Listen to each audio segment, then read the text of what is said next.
Jazz en las Rocas. El jazz no es para conocedores, es para quien lo quiere escuchar. Estamos aquí con Emilio Reina, tecladista, pianista. Pianista. Puedes decir también de tecladista. Las dos. Sí. Pianista y compositor, pieza clave de la escena actual en México, que has estudiado aquí y en Montreal. Exactamente. ¿Estoy en lo correcto? Estás correctísimo. Qué gusto tenerte aquí, Emilio. Gracias. Muchas gracias por tenerme acá. Un placer. No, hombre. Pues empecemos. ¿Cómo conociste el jazz? ¿Cómo llegaste al jazz? Uy, es una historia... he estado haciendo sesiones de terapia y hasta muchas de estas preguntas han estado saliendo. Y hasta, mi papá es músico, él es violinista. Okay. Y él, como el entrenamiento que él tiene es muy diferente al que yo tengo. Y hasta cierto punto siento que estoy cumpliendo los sueños frustrados de mi papá. Bien.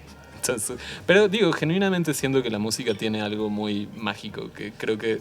O sea, él es violinista profesional, llamémosle. Claro, él está en la orquesta de Coyacán, en la orquesta del Poli. Ay, muchas gracias.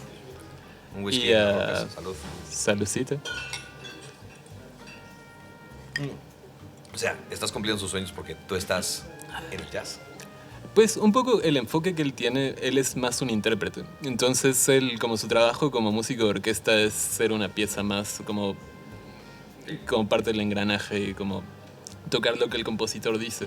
Y entonces un poco creciendo con él en la pirámide de los músicos estaba el intérprete, el director y el compositor, que es el que decide todo.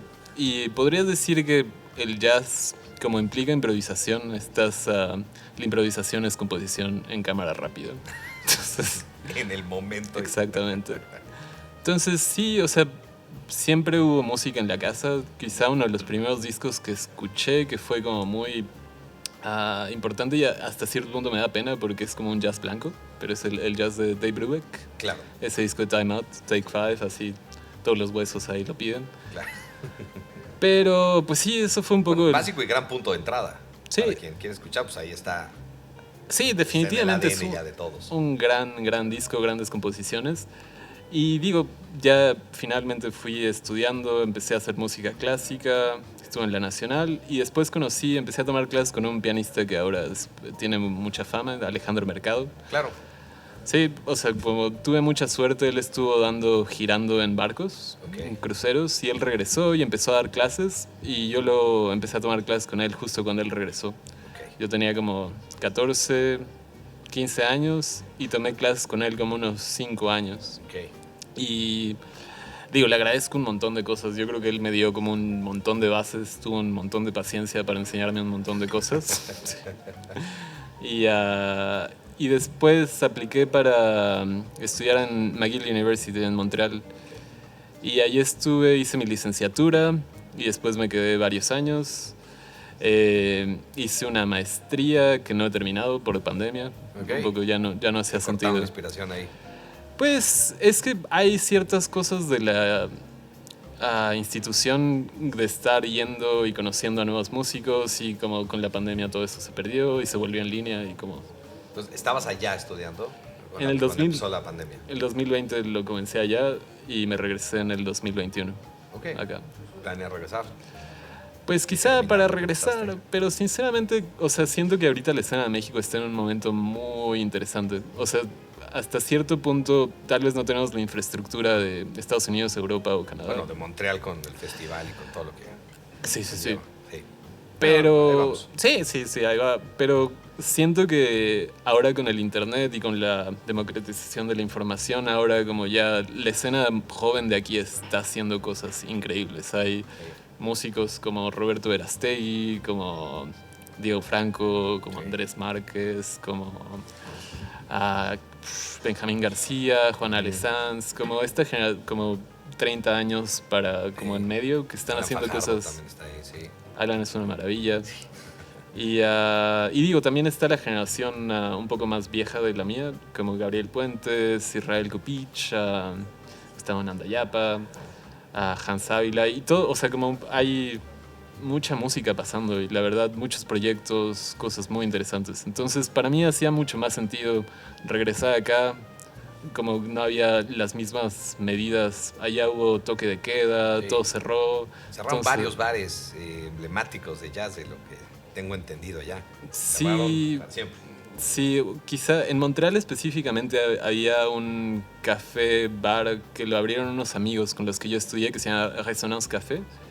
Y una maravilla, así como vi quizá como toda mi formación musical así la vivía ahí y justo cerró hace un par de meses, entonces ha sido una temporada muy triste. Pero digo, yo tengo esperanzas de que poco a poco todo va a empezar a reabrir la escena y la música va a seguir viva. Y, Sí, a fuerza. sin duda. No, mala hierba nunca. No, necesitamos música para vivir. Entonces, el jazz, ¿en qué momento dijiste, esto es lo mío?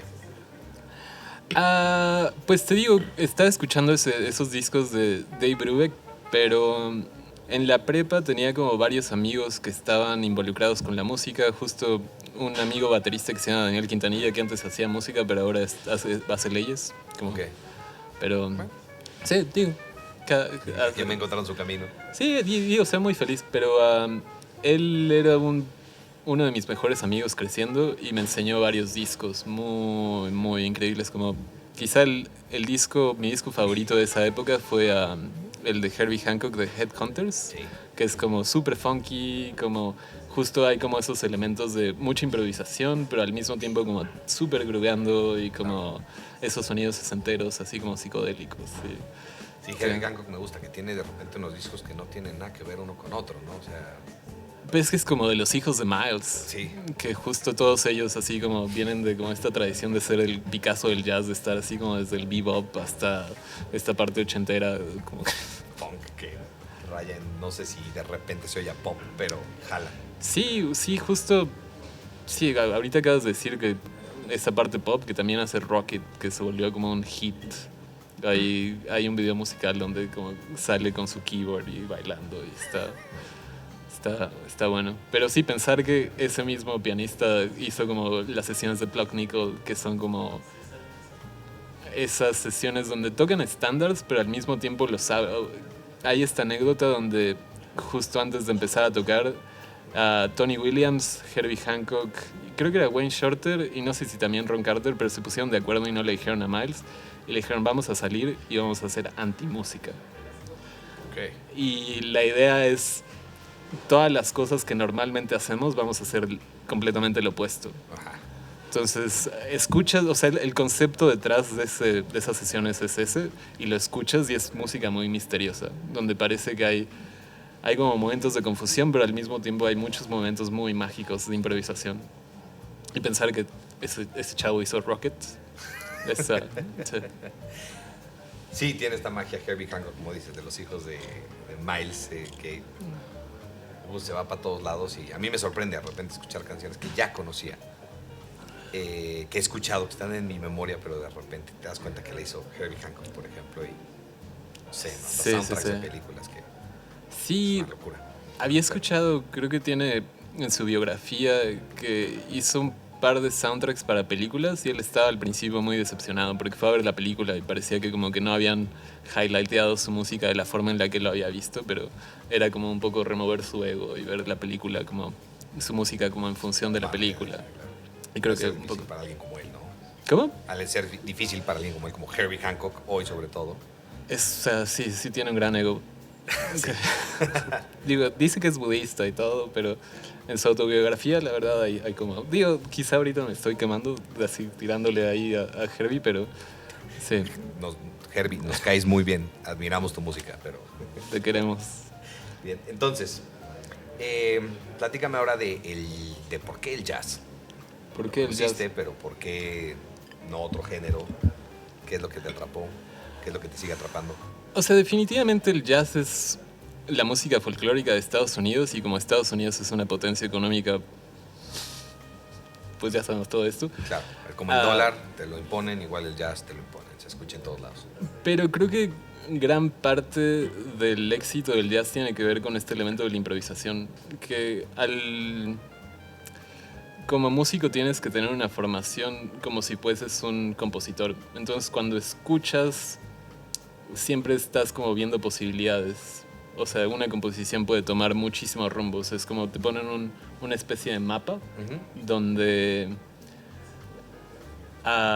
tienes como ciertas cosas específicas que hacen la rola, pero tú hay como mucho espacio para que tú proyectes lo que tú sientas. O bueno, no sé si lo que tú sientas, pero un poco. Proyecta lo que traes dentro. Exactamente. Y siento que el éxito ha sido que ese elemento de improvisación se ha mezclado muy bien con diferentes tradiciones. Entonces, pues sí tienes como el jazz muy tradicional que viene como de Estados Unidos, el jazz straight ahead, pero pues ahora como el jazz moderno tiene como mucha influencia del rock and roll, como de diferentes rock progresivo, como música folclórica de diferentes lugares, como ahora, no sé, particularmente en este momento estoy tocando con un israelí que toca la armónica, es una maravilla. Okay. Él justo vino la semana pasada, tocó con Jerónimo González. Y digo, ahorita está girando, armó una gira y me he estado aprendiendo su música.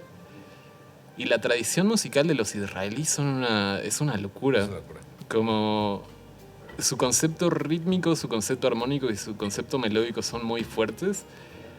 Y siento que se mezcla muy bien con el jazz. Entonces, sí, justo el acierto del jazz creo que es que invita a cualquier otro género musical a mezclarse y Qué fusionarse. interesante que menciones a Israel y los músicos israelitas, porque sí hay varios que están haciendo cosas muy interesantes. Y creo que también es esta como dualidad cultural que tienen como música que viene de Oriente, tienen ellos su propia personalidad, pero están bastante occidentalizados en ciertas formas.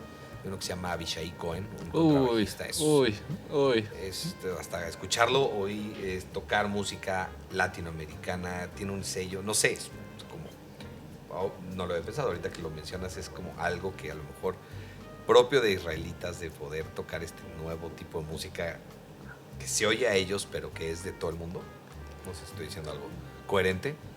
Pues sí, o sea, definitivamente hay un sello israelí que no sabría cómo definirlo. O sea, voy a meterme así como en lugares ahí medio.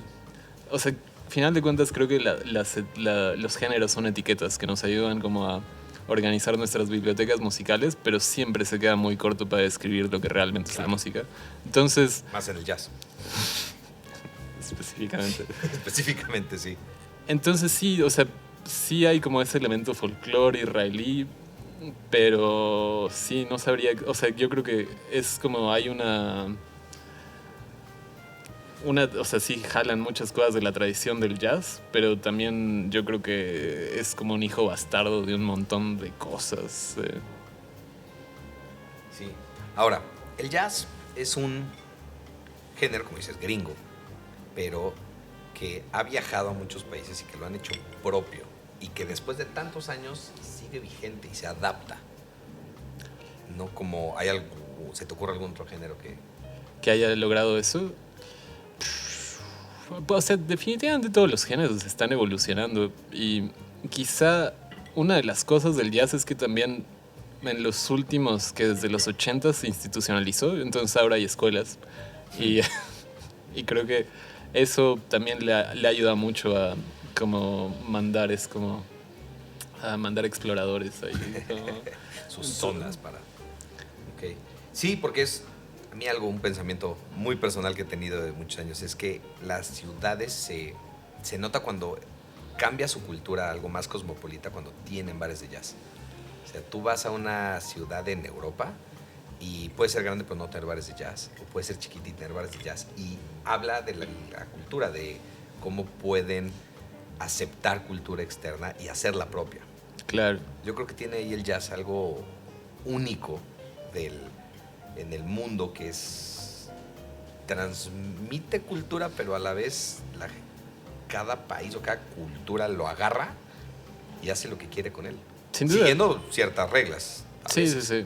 No, ahorita que lo estás diciendo no me había caído el 20, pero no sé, otra cosa también como bien importante y bien bella de la música es que yo puedo tocar con un músico de China o con un músico del otro lado del mundo que compartimos esta tradición y todos nos sabemos un blues. y todos podemos tocar un blues y como no podemos tener un ensayo y compartimos ese lenguaje y en ese momento como generar ese vínculo. Lo he oído muchísimo. El jazz es un lenguaje. Sí. ¿Puedes explicarle esto a los mortales que no sabemos tocar jazz? Pues eso, o sea, los elementos del lenguaje de la música es los principales es como la melodía, la armonía y el ritmo. Uh-huh. Y un poco hay como más elementos que se derivan de esos. Y cuando la gente habla de que el jazz es un lenguaje, es que a partir de esos tres elementos hay cosas muy idiomáticas de como lenguaje, o sea, como cosas, progresiones muy específicas al jazz. O sea, seguramente digo, voy a hacer como cosas técnicas, pero 2-5-1 es casi como el sello del jazz, es como una progresión como muy común.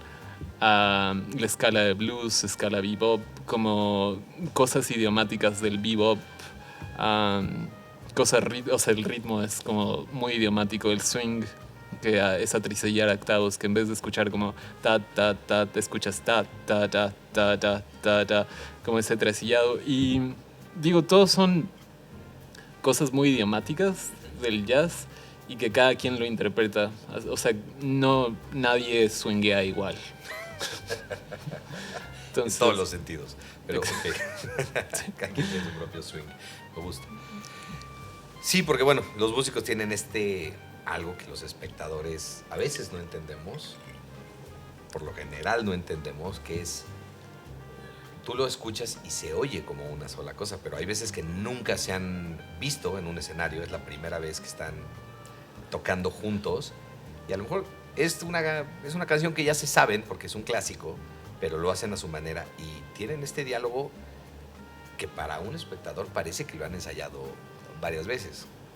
O sea, definitivamente hay varias cosas que pues tú practicas y que hay este gran saxofonista que se llama David Liebman. Uh-huh. Y entonces él habla que cuando tú estás improvisando hay 3 niveles de improvisación. El primer nivel de improvisación es cuando estás tocando todas las cosas que has practicado. Entonces un poco estás repitiendo lo que practicaste. Luego hay como un segundo nivel donde estás tocando las cosas que practicaste y hay como pequeños destellos de verdadera improvisación, como creación espontánea. Y luego está el tercer nivel donde estás tocando pura improvisación. Okay. Y lo que él habla es que los músicos de alto nivel, así tipo John Coltrane, Keith Jarrett, Miles Davis, nunca sabes en qué nivel están. Y es un poco... ¿Eso los hace buenos o porque son buenos pueden lograrlo? Es una gran pregunta. O sea, yo creo que es mucha práctica y es como... Hay como una gran conexión, o sea, como... Tocar un instrumento como requiere como mucha práctica técnica, pero siento que hay un nivel donde también es algo mente sobre materia, donde como que, no sé, pienso como en John Coltrane, que tenía como una gran práctica espiritual, como a lo mismo que Keith Jarrett, que sí. Siento que eso influencia mucho la forma en la que se aproximan a la música como si fuese algo mágico. Y, la mística. Sí, es algo que, sí, exacto, metafísico. Bien. Oye, a ver, para los que quieren empezar a escuchar jazz, ¿qué músico o intérprete y disco recomiendas hoy? Pues voy a recomendar 2. Venga, mejor. Primero recomendaría a John Coltrane. Okay. Porque John Coltrane es un santo. Él es nuestro santo. Sí. Sí, hay una iglesia de él en Chicago. Entonces, digo, su esposa Alice Coltrane era una persona como bien espiritual, hizo un ashram y también ella, si pueden checar a los dos, es toda una familia. Está John Coltrane, Alice Coltrane y Ravi Coltrane. Los 3 son grandes músicos. Okay. Pero empezaría por John Coltrane, como varios discos que tienen con Miles Davis, sí. Como todos esos que Cooking, Steaming, ya no me acuerdo cuáles son, pero son creo que 5 y tocan puros estándares y es muy buen y es como un gran punto de partida para es como jazz negro, como swing pesado. Sí, como, lo que hizo, sí, te entiendo. Okay. Y después ya empieza a hacerse como más avant-garde y es como, eso me encanta, pero es un poco más intenso. Empezar por el principio de John Coltrane. Exactamente. Okay. Y un músico contemporáneo que me encanta es Kurt Rosenwinkel. es un guitarrista. Tiene un disco que se llama Next Step. Ujú. Y The Remedy, que es en vivo en el Village Vanguard. Son 2 discos de jazz moderno que justo él mezcla muy bien como la tradición con un sonido más contemporáneo. Como Ok. toca la guitarra y tiene como... Normalmente la guitarra antes no me gustaba tanto, pero por Kurt Rosenwinkel es gran compositor, grandes rolas, gran improvisador. Mi siguiente pregunta iba a ser, ¿qué músico o proyecto contemporáneo crees que hay que seguir? ¿Te quedas con él? Aquí en México Bien. yo recomendaría a Diego Franco. Tiene un Ok, proyecto que sí. se llama Friego, que es música mexicana mezclada con jazz. Y sí, hay que apoyar el arte nacional. Siempre, sí. Así Y es. como decías al principio, se están haciendo cosas muy interesantes. Yo creo que estamos en lo mejor está por venir, en un momento en donde ahí viene algo que hay que poner atención. Y pues, entonces mándamelo para acá, dile que Claro que queremos sí. hablar con él. Perfecto. Ya estás. Ahora, con nuestro queridísimo Carlos, que nos trae el elixir. Salud. Saludcita. Gracias. La idea es que tú le cuentes una historia o anécdota del jazz. No, mejor primero, tú una de whisky y cierras tú con una de jazz. Maravilloso. ¿Parece? Hoy estamos en una etapa o en una época en la cual se hace whisky en cualquier parte del mundo. Se hace whisky naturalmente en Irlanda, en Escocia, en Japón, en Estados Unidos, en México. El máximo productor del whisky del mundo, por ejemplo, es la India. Entonces es un dato que de repente no tenemos muy claro. Claro. Sí, y la realidad es que se hace en cualquier parte del mundo y cada cultura de alguna u otra forma adapta un poco las circunstancias al grano disponible, también a sus temperaturas, por supuesto, que el clima es fundamental, etcétera, etcétera, y termina siendo productos muy distinguibles uno contra otro, a pesar de que son la misma categoría. Sin embargo, esto hay mucha gente que de repente no ubica que no fue así. Apenas hace 100 años, no siempre fue así, apenas hace 100 años, el máximo... pues por así decirlo, peso de la industria recaía justamente en el whisky irlandés. Durante el siglo XIX, el más vendido era el whisky irlandés, era el más popular y era el más consumido. El escocés prácticamente no pintaba porque hacía whiskies demasiado ahumados y era muy complicado que alguien fuera de Escocia quisiera tomarse un escocés. Y fuera de ahí, la realidad es que nadie producía whisky. Y ahorita que estábamos justamente, o que estamos instaurados en un speakeasy, pensaba justamente de esta parte, ¿no? De cuando llegó la prohibición en los 20s en Estados Unidos. El mercado más importante en ese momento para el whisky irlandés, junto con, por supuesto, la Gran Bretaña, era Estados Unidos, porque había mucha migración irlandesa hacia América. Y estos, pues, lo único que buscaban tomar era whisky irlandés. Viene la prohibición y entonces se cae el 60% del mercado irlandés, tanto por el conflicto que tenían con Gran Bretaña por esta parte de la independencia de Irlanda, como por la prohibición en Estados Unidos, que fueron justamente a la par. Cuando esto ocurre, pues ya sabemos este famoso personaje Al Capone, que se encargó de suplir el whisky necesario para todos los bebedores avesados en Estados Unidos. O era el rey al final del día de esta parte del contrabando, pero mucho del whisky que se vendían pues era de muy mala calidad, porque lo producían tal cual en los traspatios, ¿no? Entonces lo etiquetaban como whisky irlandés, porque era lo que la gente buscaba tomar, lo que los irlandeses que habían migrado querían tomar. ¿Y qué ocurría con este producto? Que o te dejaba ciego, o te intoxicaba, o te morías. Termina la prohibición y una manera de mostrar la valentía de las personas era darse un shot de whisky irlandés, porque no sabías qué te podías encontrar allá adentro. Naturalmente esto hizo que el mercado de Irlanda se viniera para abajo y de ahí, bueno, ya la historia nos cuenta cómo Escocia llegó a donde estábamos el día de hoy y estamos viviendo un repunte bastante interesante de la industria irlandesa que a la vez, curiosamente, a pesar de que es la más antigua, hoy se está convirtiendo en una de las más experimentales. Entonces todo es cíclico y por ahí vamos a ver cosas muy interesantes que otra vez me remiten y me recuerdan mucho al tema del jazz. Qué interesante. Está O muy sea, bien. lo mejor que le pasó al whisky escocés puede ser Al Capone. Chido. Gracias. Y al Bourbon, por supuesto. Y al bourbon, sí. No, pues está muy fuerte. Y ahora, ¿qué nos tienes? Tengo la... Pues digo, no es tan relacionado, pero la anécdota que me viene a la cabeza es... digo, es una imagen bien bonita. Cuando John Coltrane finalmente fue a girar a Japón, esto viene en un documental que está en Netflix de Coltrane,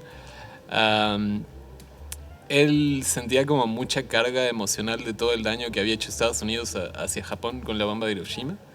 Y entonces él fue a disculparse. O sea, fue a tocar música y un poco hacer una especie de reconocimiento de como intentar tomar como todo el peso de lo que había pasado y disculparse con el daño que había hecho. Y Perdón por las bombas, aquí le traigo unas, sí, les traigo unas rolitas. Exactamente. Wow. Eso. Todo quedó perdonado cuando convencieron a Miles Davis de hacer anuncios para el whisky japonés. No se Qué compara. bonito, qué bonito. No hay manera. Buenísimo, pues gracias. Qué Saludcita. gustazo tenerlos acá. Muchas gracias por tenerme. Un placer. Esto fue Jazz en las Rocas. Jazz en las Rocas. Agradecemos a nuestro patrocinador, Bushmills.